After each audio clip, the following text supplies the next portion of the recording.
I thought I was having a heart attack. I was like having heart palpitations, totally freaking out. Wound up in the emergency room. My heartbeat was like 165. Like, oh, you don't want to do this? You're feeling sad or whatever? You're being lazy. Get up and go to work. And I'm like, if they're hanging out with me and these are the standards that I have for myself, they're probably going to only learn half the standards. Sounds messed up. That's how shitty they're going to be. Yeah. Just because they're your family doesn't mean they always have your best interest.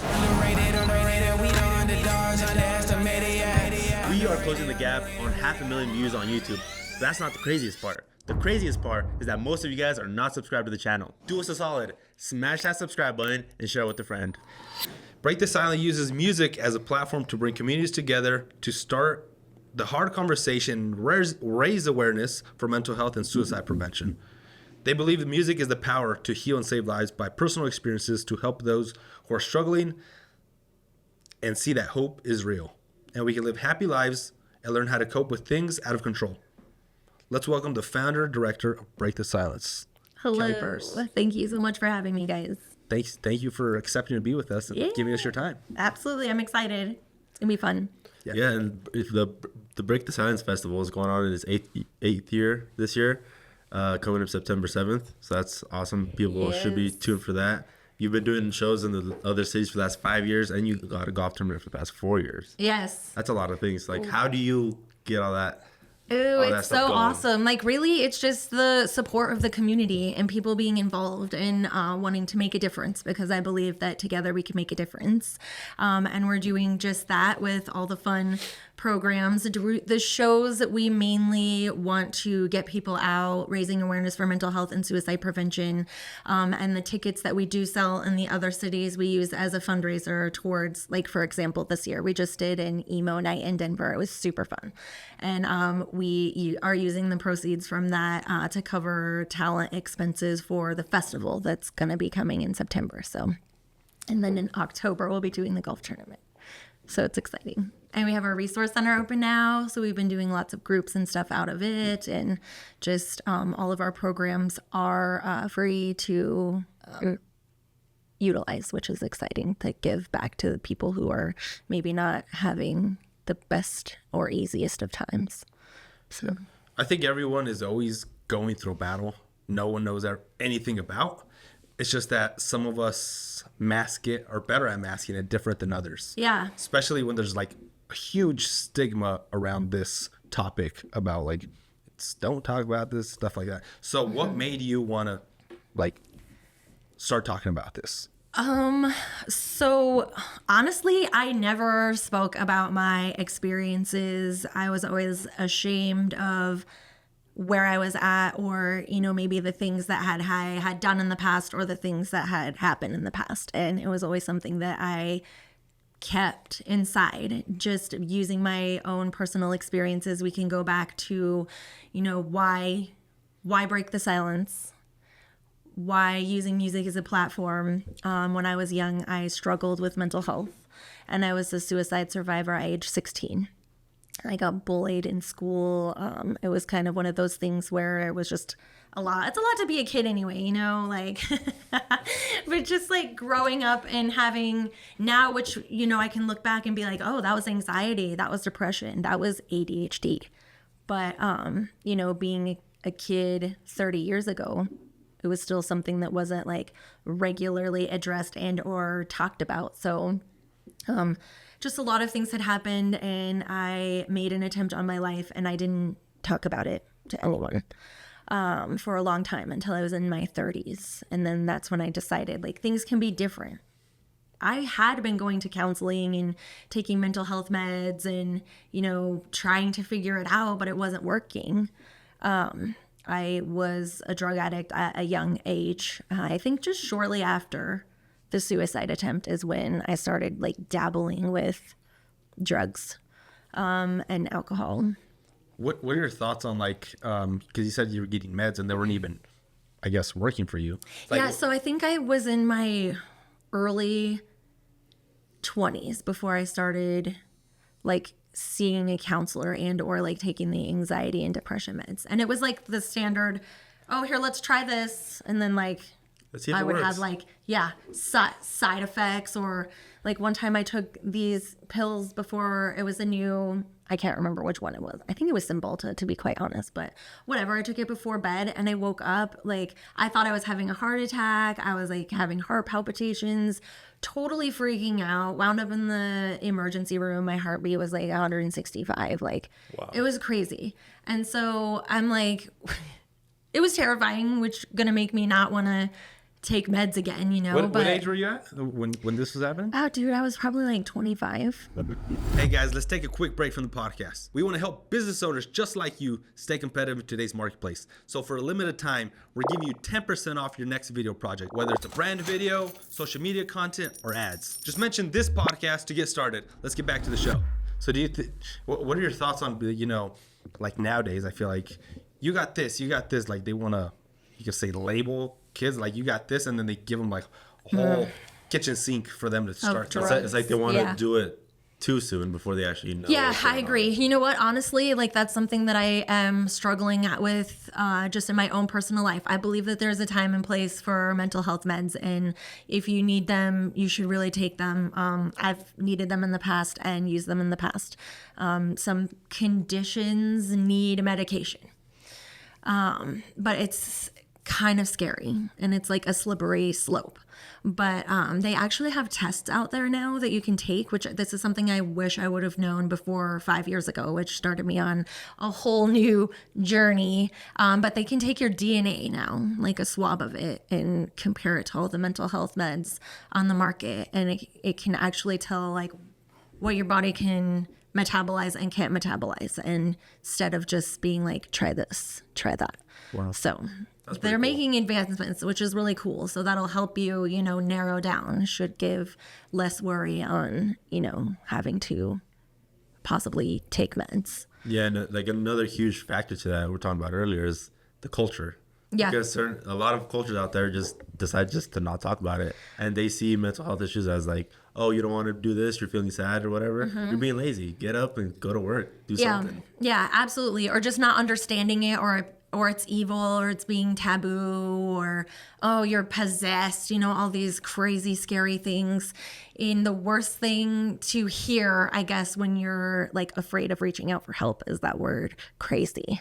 Or, hey, why don't you just take one of your crazy pills? Because that was a trigger for me, for a lot of years. And I would just be like, at the end of the day, that's not the case. Like every single human being is wired differently. Nobody is the same. Like we were just talking earlier, again, like what is normal? And who defines normal? And why would you even want to be normal?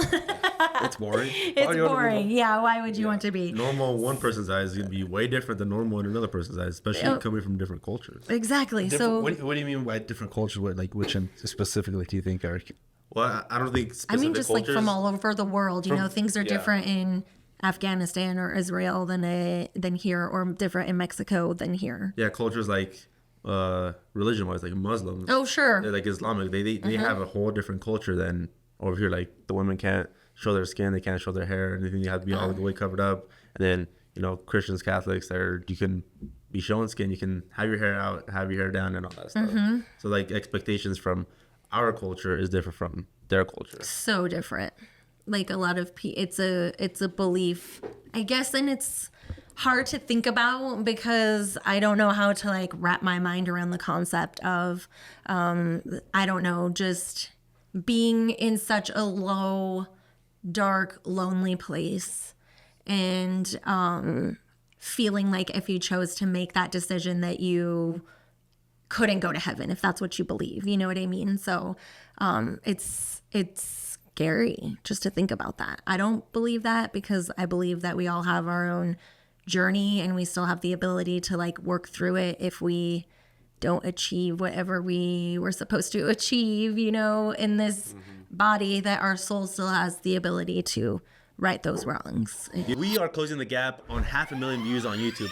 That's not the craziest part. The craziest part is that most of you guys are not subscribed to the channel. Do us a solid, smash that subscribe button and share it with a friend. Usually we have most people who like make a big change in their lives is because they had like a defining moment. Mm-hmm. Like for me, like I was really a big heavy guy. I was 300 pounds, and it wasn't until I stepped on my scale that I was like, oh shit, I should probably make a change. Yeah. So wow. do you have a similar like defining moment in your life that kind of made you switch from Yeah, that? honestly, I was we kind of touched on like just like getting into the drugs when I was pretty young, you know what I mean? And I knew that I shouldn't be doing those types of things, and there were consequences for some of the decisions that I had made that as a young adult, late teens, I shouldn't have made those choices, and then I had to deal with the consequences that came with the choices, you know? And so I actually, and she just turned 22 in July. My cousin was born, and I met her as a little baby, and I was like, oh my gosh, she's so cute. Like, I want to be somebody that this girl can look up to. How do I clean myself up and like change my life? So I kind of fell off the wagon, I think a couple times, you know what I mean? But like I knew I didn't want to do the drugs anymore, and like there had been again those consequences that we talked about. So it was like, okay, I got to make these changes. I don't really want more trouble. So I did stop like using the drugs, but then very shortly after that I turned 21, and I'm like, oh, it's legal, you know, we can go to the bar. And like I unfortunately have a very addictive personality, so I became addicted to alcohol. And it wasn't until my child was born and then I had other circumstances in my life that I chose to take a look at the bigger picture and be like, dude, okay, you have a problem. Like, it's so hard not to be in denial. For the longest time I was like, oh, I'm fine, like justifying having drinks here at like lunch or whatever, you know what I mean? That's ridiculous. Like, some people can have a drink or two with dinner and be good. I can't have like no self-control. So it just goes from one, what do they say in the, I didn't do AA, but I think it's something like one drink is 10 drinks, whatever. It was like that. I had self-control. So my daughter was born, and I wanted to be a better mom, like a better person. So I stopped drinking, and I think she was 3, so it'll be 7 years. So I'm curious. 8, Congratulations maybe. on that. Thank you. Congrats. It's huge. It's not easy to do for sure. But I'm curious where you said you'd have that like addictive personality. Yeah. Like, nothing against you, but is that a thing? Because there's a lot of think people. so. There's a lot of people that say like that's just like your cop out to stuff. But is that like a thing that? Dude, like, I honestly think so, because it could be video games. It could be binge watching TV. It could be sugar. It could be soda. So it could just be addictive personality. I have different. a problem with like being able to like set boundaries and stick to them. That's the thing. So I believe addictive personality is absolutely real. Some people, like I said, they can have drinks at dinner and not feel like they still need to go home and have more drinks and continue the buzz, or be like, oh, I drank yesterday, so it's okay to drink today. I would literally drink every day and be drunk and not have my business and not be successful. It was just something that I felt like I didn't have control over. It was like a switch being flipped. When I was younger, it was drugs, and then it was alcohol, and then it was, you know, sugary snacks, and I gained like 60 pounds, honestly. So I'm like, oh yeah, okay, it really is a problem. So I cut out the sugar, I cut out the pop, I lost the 50 pounds. Here we are again. But yeah, for real, I think it's definitely a thing. And if you don't struggle with it, that is so awesome. But I think there's a lot of people who do struggle with it, and struggle with it in silence. And how'd you come around to that realization? Because for you to be like, therapy, lots of therapy. I'm fucking up and Honestly. I'm doing this. Like, how do you like come around that? Because you, like they say that one of the first things like to know that you're like an addict is denial. So it's like you being able to accept that you have an addiction of some sort to something is already a Consequences challenge. of the drug. There were consequences Okay. involving the law. It was a very close call for me. I could have wound up in jail, you know, for some of the choices that I made when I was doing the drugs. So it was very obvious at that point, you have a problem. I can't deny it anymore. I denied it for like a few years while I was living that life. But when it all comes crashing down, there's a point when you can no longer live with your head in the sand, I guess, in denial. Same thing with the alcohol. I was like justifying, you know, hey, we can't pay our bills, but I'll charge up the credit card and, you know, buy the booze. And then my kid wouldn't let me sleep off my hangover. So I'd be like begrudgingly getting up. And then I'm like, that's not fair. She didn't ask for that kind of life. She didn't ask to be born to a mom who is hungover and doesn't want to get up in the morning. It's really not fair. I've never actually said that out loud, but that's the truth of it. And so she was, I think, 3. So when I stopped drinking. Yeah. No, and they say that And she will be 11, so I guess I'm rolling on my 8th year. You know, it's just like I lost count of it because I don't miss it. I don't miss drinking or doing drugs because I have so much more to live for. Yeah, they say like you are some of like the 5 closest people to you. So I'm willing to bet the 5 people you hang around the most now are way different than the 5 people you hang around back then. Oh my God, yeah. I've never heard that, honestly, but there's so much truth to it. As I'm like registering, you know, how different my circle is now than it was 20 years ago. Yeah, because even if you have like a bunch of family around, like just because they're your family doesn't mean they always have your best interests. Absolutely, yeah. I'm Sometimes they're lucky. just I have a gonna make great it worse. family unit. Like I have the most supportive family. I think I'm pretty lucky, and I do understand and recognize that because you're absolutely right. It is. And if you can't get, well, you know, because I had bar friends.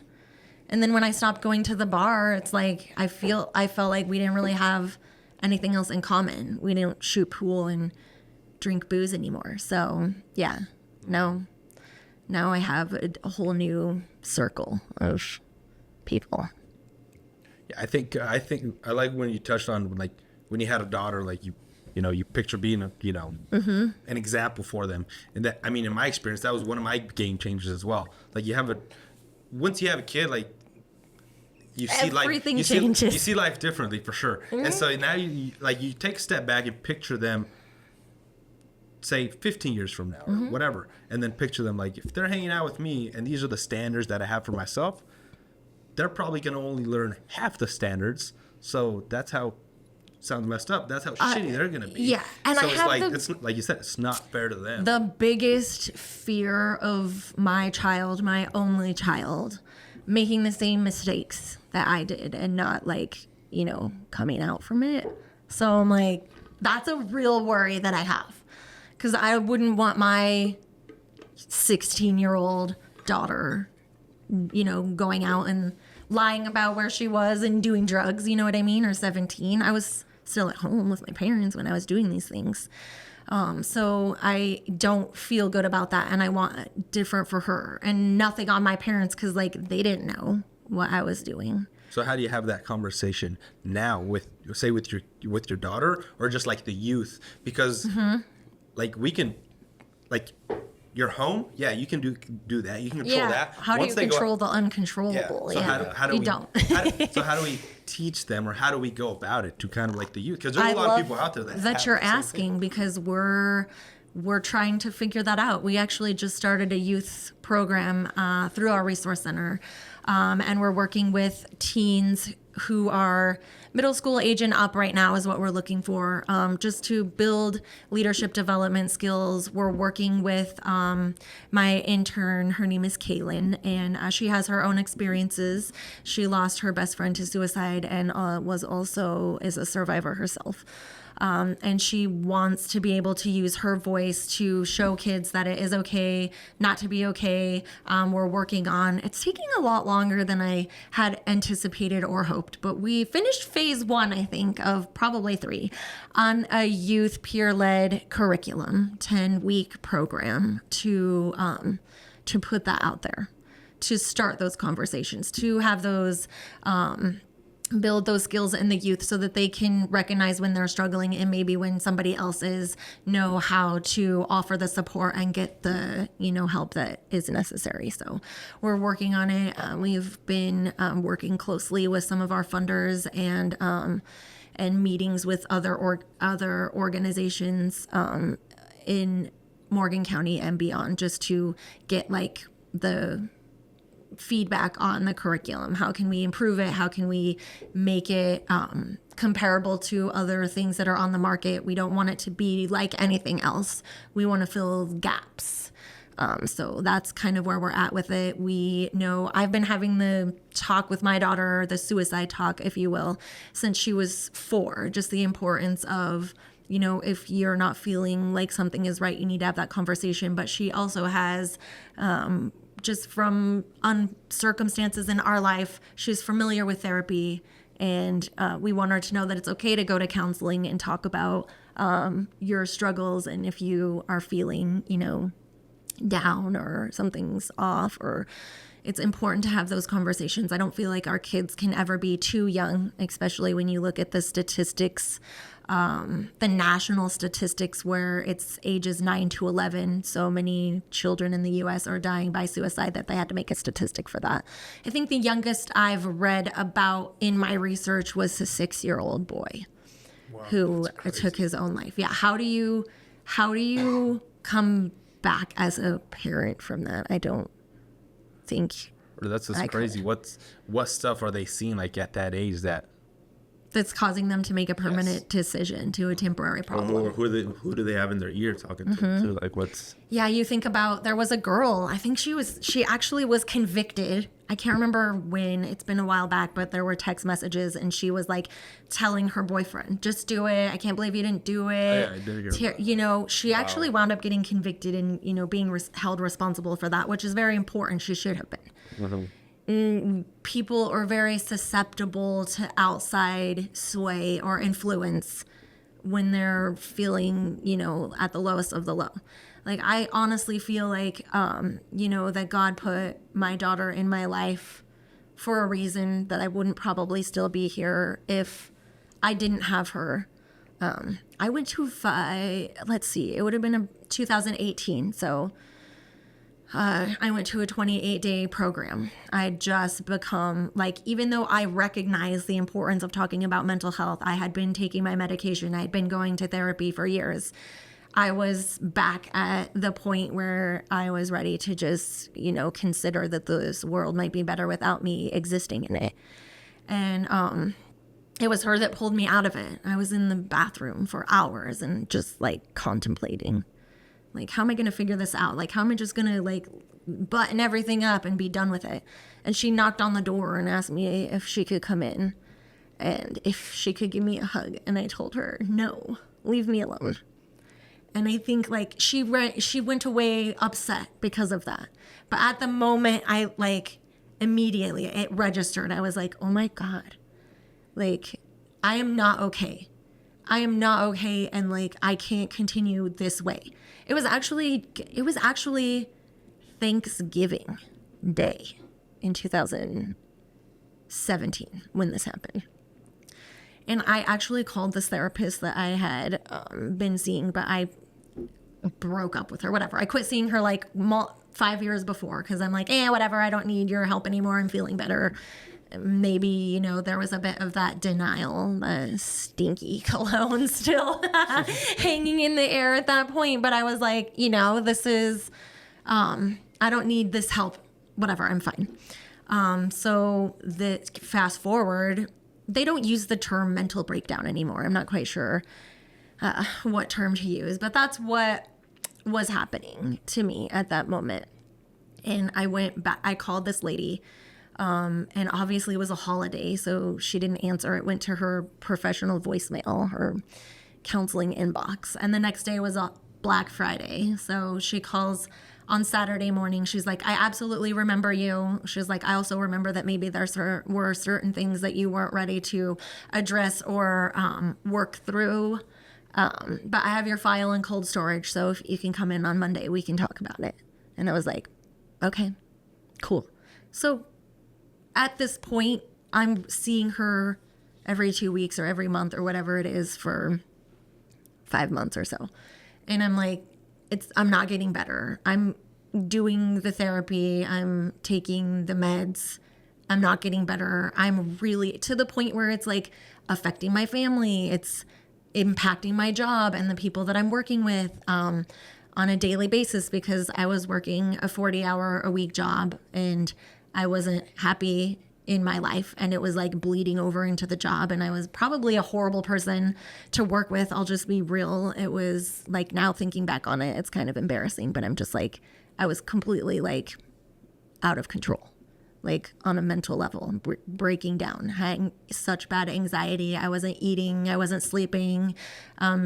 I weighed, I think when I checked in to the treatment center, is called Life Healing Center in New Mexico, I weighed 108 pounds. And I'm 5'8". Yeah. So right now I think I'm at 140, which is a nice, like, healthy weight. I looked like this cord, right? Skinny. It was bad. And so, like, obviously it's affecting my life. So she tells me, I think you need to take some time off and really work on yourself. So in the back of my mind, I was like, yeah, okay, I'll like take some time off, binge watch some TV for a couple weeks. I have like a couple weeks vacation. I'll just sit at home, not leave the house, and like dwell in my own self-pity for a while. And maybe then I'll feel better and I'll like go back to work and it'll be fine. And she's like, no, like I think you need some serious help. And then that's when, because I'd done outpatient programs for, you know, group therapy and, you know, individual therapy and psychiatry and all that stuff. She's like, no, you need more. So she was like, I've sent a few people to this place, you know, it's reputable. Like, I just want you to just be open to making the call, calling the intake people or whatever, and being honest with them. I'm not saying like you have to go, but at least call and talk to them and like be real. How did that make you feel? Like, I didn't want to do it. I was like, yeah, whatever. Like, I'll do it. Just so I can get out of this office. I'll do it. Just so I can like kind of just get out and just and check like the whatever. box Again, because I'm like, it's not this bad. It's not that bad. Like, I'm in denial still at this point. Like, I'm thinking I can figure it out on my own. I didn't need that level of assistance. But I called them on Monday. And I talked to the person for like 45 minutes. And the way that they asked the questions, I felt comfortable asking them. Because I didn't feel like they were like judging me. You know what I mean? Like, I felt them comfortable answering them truthfully. And at the end of the conversation, they always say that, like, this is what I felt good about this program. I am going to get back to you by tomorrow. You know, I think you're a good fit for the program, but I have to run it by, you know, because they do the intake or whatever, then they take it to the psychiatrist or whatever, whoever makes the decision of like who's a fit for the program and who's not a fit for the program. So if I were not a fit for the program, then they would have been able to find the proper fit for me. But he calls back the next morning and he's like, we strongly feel that you're a fit for our program. Can you be here Friday? And I was just like, whoa, like, I mean, yeah, okay, yeah, I'll do this. So was that kind of like a wake up call? Like, it was, because I was like, I have bad. this opportunity, like once in a lifetime opportunity. Like, I had insurance and like, thank God my parents were able to help me with like the out of pocket stuff, you know, because like, dude, I didn't think I would get this emotional talking about it. It's hard.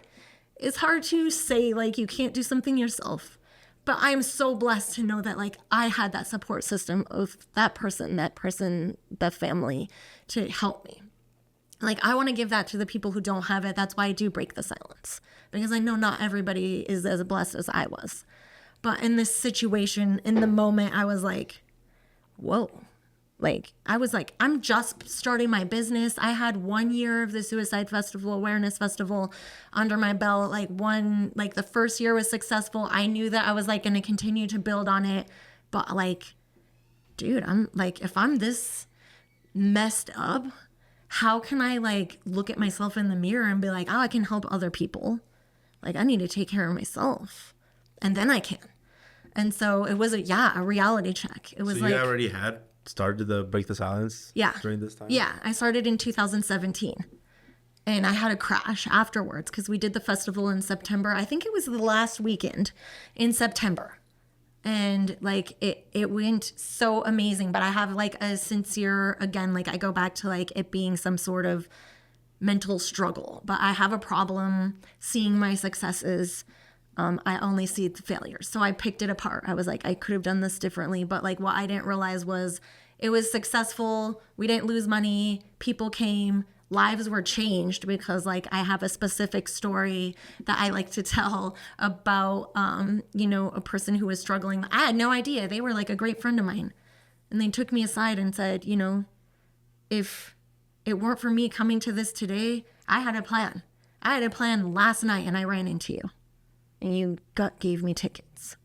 I wouldn't be here today if it wasn't for you. So how would I keep doing that if I couldn't say, like, he's reaching out. He's like, I'm going to go get help because I heard what you said. Now here I am in that boat that I'm telling people it's okay to be in. And I'm like wavering on whether or not I should go.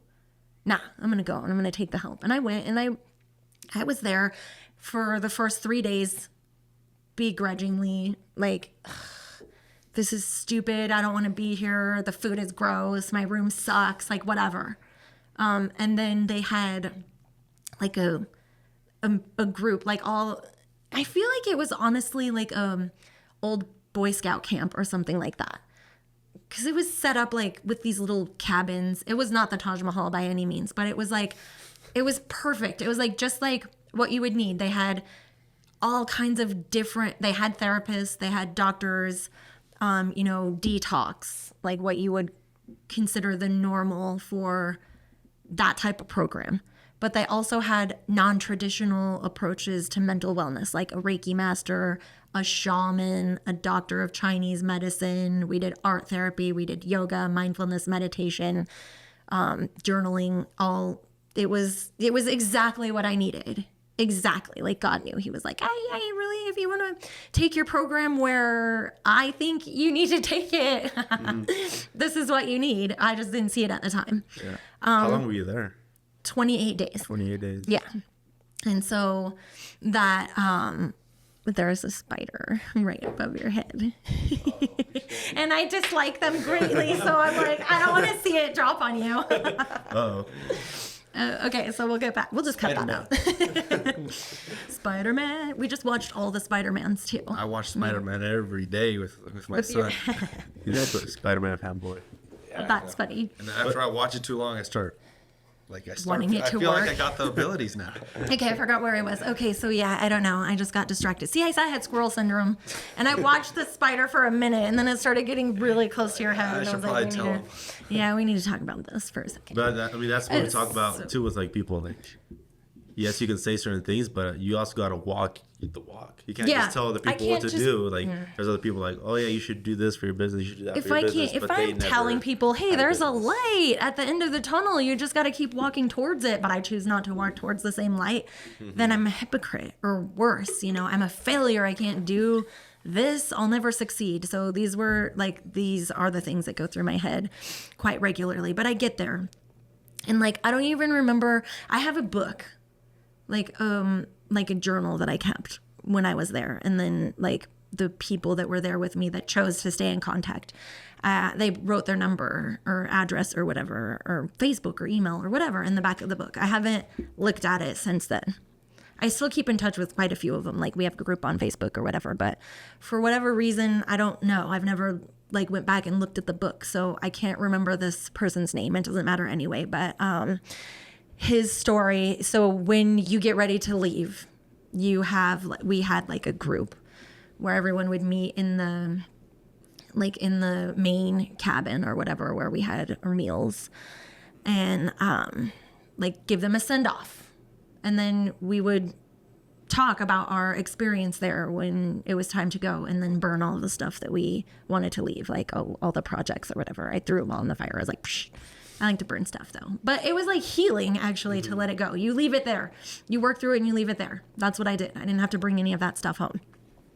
But his story was like, so he showed me that like hope is real, that it's a real thing. I just have a tiny mustard seed of hope. Like this guy was literally talking about like his time in the military and what he saw and how like horrific it was, and the level of loss and other traumas that he had, not even just in the military, but that he had chosen to take himself out of the equation, and the gun didn't go off, it jammed. And I was just like blown away. I'm like, wow, okay. Like, if this guy can sit here and be like 100% vulnerable and be like, because guys don't talk about when they're struggling and that they, need help or anything. And the guy's, he's sitting here like crying, letting his emotion out. And I'm just like, oh. And he's like obviously healed. He's like, this place changed my life. I wouldn't still be standing here. I have the same things to say. The only major regret that I have is that I didn't go there sooner, that I didn't know about it sooner. Changed my life, saved my life. So like, I want people to know it's okay to be like at the bottom having a mental breakdown. I mean, I think it happens. A lot of people get overwhelmed, super stressed out. There's a lot going on in the world as a whole. The economy sucks. Jobs are not paying what they need to pay for people to even like pay their normal living expenses. It's scary. So if there is like the mustard seed of hope that I could give somebody and help them plant it, I think that's what I'm supposed to be doing.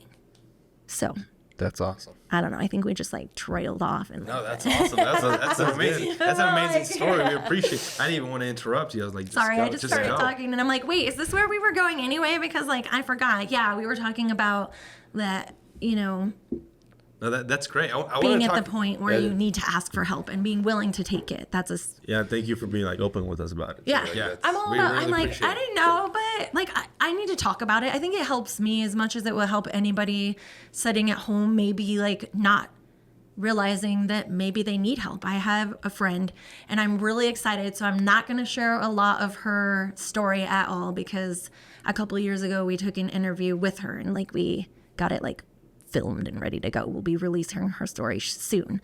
But she came to me and she has her own experience and she was, I think, at a place where, I'm like, this place changed my life. It saved my life.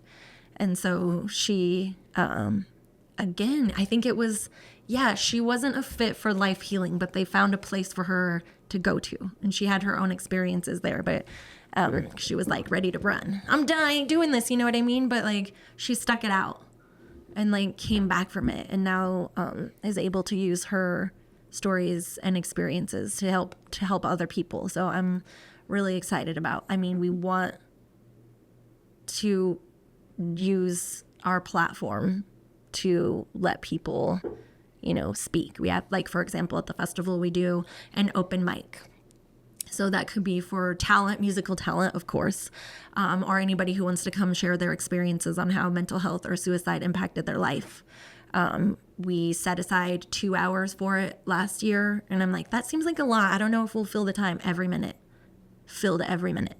So we had like a 15-year-old girl, my intern, she was speaking about her experiences. And then we had another girl who just graduated talking about her experiences. And then we had people singing and people talking about losing their loved ones and how, they had to, how that impacted their life and how they have to move forward now without a core member of their family. I always thought for the longest time, I'm like, hey, if I share my story, if I talk about it, if I say, everybody, I'm struggling, that suicide won't impact my family any more than that. But that's not the way that it works. Unfortunately, we lost my cousin in 2019. And it was kind of one of those things where you're like, damn, how could this happen? How could this happen? How can this still be happening? But suicide doesn't discriminate. It doesn't see your age, your sex, your race, where you live. It doesn't matter. It impacts everybody. So I think that's another disconnect that we have when we're talking about across the board culturally. Mental health is still impacting everybody on the planet. Okay, maybe not everybody, but it doesn't discriminate. It doesn't discriminate. Yes, thank you. So how do we cross into those cultures and tell them it's okay? We're here to help you. Just we like I don't want to said, see people losing their lives. that's like I said at the beginning. Everyone's doing with something. It's just that some people mask it different. Yeah, absolutely. And it's like you think just because they're doing fine, they're You could be got- looking they got shit great going having it together on the outside. I mean, look at what happened with all these actors and movie stars and musical artists. You think, wow, they're living their dream. They're famous. They're a Hollywood star. They're selling out venues of 50,000 people. They still put Smiling through the pain. Yeah, they're smiling through the pain. They're still putting their pants on one leg at a time, just like everyone else. Yeah. And their burden they felt was too heavy to carry. I don't want to like go to bed at night thinking that there might be somebody I know who thinks their burden is too heavy to carry and they feel like they can't talk about it. Or someone I don't know that's watching this, you know? Everyone, yeah. Yeah. So to make this, break the silence like function, you be able to reach more people. Obviously it's classified as a nonprofit. Yeah. But I mean, you still need money for it to like function and, you know, be able to reach more people. Correct. And I think when people stop thinking about it like as a business, then that's when a lot of them don't fail. So like for you, like what's the way that you guys get funding for this? So we've been extremely blessed with being able to do the festival every year with sponsorships and donations from the community that we live in. Being able to cover the cost for the festival with getting silent auction donations and, you know, sponsorships and kind donations, stuff like that, so that we can make it happen. Once we turned into the nonprofit and started working towards getting the resource center open so that we can put together what do our programs look like, I knew from the very beginning, and I've been kind of like stubborn at the God's honest truth of sacrificing my things in my own life to make it happen. Like I would, you know, sacrifice time with my daughter. Now I think back and I'm like, oh, well, I'm doing emails when I should be watching TV with my daughter or tucking her in. And I'm like, just a second, babe, you know? So like I've figured out how to have more of a balance. But we've been blessed with support. Our program right now, the reason we can offer it completely free of charge for anyone that walks through the door is because we're fully grant funded. And I have an awesome team behind me who has been extremely supportive of the vision and the mission of just being able to put that footprint in the community, help out with the grant applications or finding contacts or helping me with my budget, all the back end stuff. When you say business, yes, it's still a business that has to operate, which I have no experience in operating a business. So I greatly appreciate all those people who have helped guide me in making it successful and being able to, you know, apply for the grants. That's hard. That's really hard, to be honest.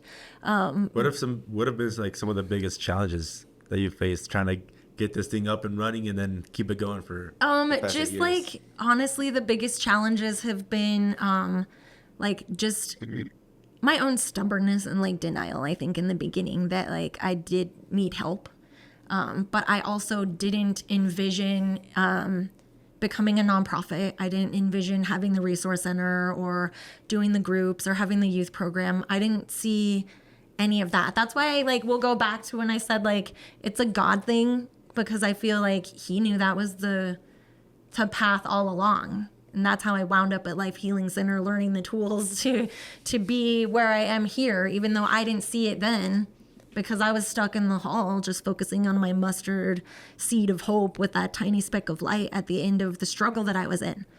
But I think... How did it, circling back to it then, so how did it all come about? So if you said you didn't envision you doing all this, how did it? So I think it was in 17, 18. So in 2019, it would have been our third event. And we were doing it out of the Elks in the parking lot. We set up a stage in there and we would sell tickets and block it off. And somebody was like, well, it'd be really cool if you could just be over there where they do Bobstock. And I was like, yeah, it would be, but that's never going to happen. How am I going to make that happen? Again, the pessimistic mindset. And I'm like, I don't know how that's going to work, but like, it would be really cool. You're right. And they were like, why don't you just become a nonprofit? Oh, yeah. Okay. So like, I made it like my goal. So literally, I think it was days. Like, I put together a team and I like had like a core. It was family and friends was my board at the time. But we got everything, you know, taken care of and filed in, like by September that year, we got the nonprofit up and rolling. And then for the festival the next year, we were in the park. And the city has always been like amazing about setting up, blocking the streets, doing the power, like getting everything, you know, always supportive. I remember being so nervous. I didn't know what to expect because I'm like, I'm a nonprofit and I know what the price tag is in the thousands of dollars that I'm going to ask the city to waive so that I could utilize this property, this band shell, this piece of like being able to close the streets down. It takes, you know, the picnic tables, the power, everything. Like it takes it takes like all the departments working like a well-oiled machine, which they are, and it's always been awesome. So I'm like extremely humbled. But I was so nervous going in the first city council meeting, and I remember like having a panic attack, and I was like shaking and hyperventilating, and they had questions, yes, but they were not there to shoot me down like I thought. It was like a unanimous like vote for everything passed. I was like, this is amazing. So yeah, I think that my own anxiety gets. So having a little nerves for stuff is good because you're nervous then, you're nervous today coming in. Yeah, I know. I was like, guys, I'm nervous. I'm so nervous to be right here. Being nervous almost makes you get prepared. A little bit. Like you have your back against, well, that's when you perform the best. That's what I feel like procrastination, yeah, and a little bit, because then I'm like, put things off to the very end, and then I'm like pushing through to the finish line on top. But if I have 3 months to do something, it maybe gives me a little bit more, I don't know, leeway to push it off until like the week before. Yeah. So if someone wants to like help you be a part of this, or you know, yeah, donate absolutely, in any way, I would love that. How is that? How could they do that? So we have a really cool website. It's www.breakthesilenceinc.org. We have our own domain, which is exciting. Awesome. So my email is kelly@breakthesilenceinc.org. Or I like to give my phone number, 970-380-2145. All of those ways. Start spamming your phone number. I have spam, like I have a thing that says spam detected, and it like doesn't even ring. So okay, perfect. It's fine. Leave a message. Yeah. But if you don't answer, no. But definitely, I think everyone, this next event you're coming up in a few weeks. Yes. They should at least experience it once. Yes, come and check it out. I have, I'll shoot you a flyer. I should have brought one in so I could be like, look, 7th. everybody, here it is. September 7th. September 7th. We do so many cool things. I want to say, like, it's a festival, but there is something for everyone. We do a poker run, and it's like a 2-hour ride. It goes through New Raymer, down Sterling, back through Hill Rose. It's going to be awesome. We do a silent auction. So if anybody has items that they're able to donate for the silent auction, we have kids games, we have resources, vendors. We're doing an all new interactive art corner this year. So if anybody is a vendor, if anybody is an artist, if anybody can help sponsor or donate silent auction stuff, we're looking for volunteers. There's lots of ways that you can help us spread the message and just get involved with Break the Silence. Awesome. Appreciate your time today. Yes, thank you guys so much. You made this super easy. It was, huh? It's fun. Yes. Thank you.